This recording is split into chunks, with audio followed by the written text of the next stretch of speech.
Ինչպես հասկանալ մեր Տեր Հիսուս Քրիստոսի այն խոսքերը, թե այսուհետև օծերի պես խորագետ եղեք և աղավնիների պես միամիտ։ Նախ օծի նման խորագետ լինել նշանակում է ամեն պարագայում պահել հավատքը, քանի որ օծը վտանգի դեպքում պատրաստ է զոհաբերել ամբողջ մարմինը, որպեսզի փրկի իր գլուխը։ Այս դեպքում մեր գլուխը մեր հավատքն է դեպի Քրիստոս։ Նաև բոլորիս է հայտնի, որ օծը ազատվում է իր հին կաշվից և հագնում է նորը։ Մենք նույնպես պետք է մերկանանք մեր հին մարդուց և հագնենք նորը, նախ սուրբ ավազանի մկրտությամբ և ապա սուրբ հոգու նորոգությամբ։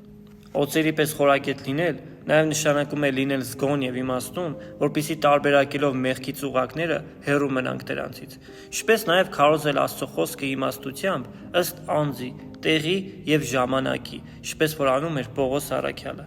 Այս ամենին գումարելով աղավնու պարզությունը, անմեղությունը և մաքուր սիրտը Քրիստոս սովորեցնում է մեզ մի հրաշալի առաքինություն, քանզի իմաստությունը առանց պարզության խորամանկություն է, խորագիտությունն էլ առանց մաքրության նենգություն է, բայց երբ այս երկուսը միացնում ենք իրար, այն ծնում է բարի պտուղներ և կատարում է Աստծո կամքը։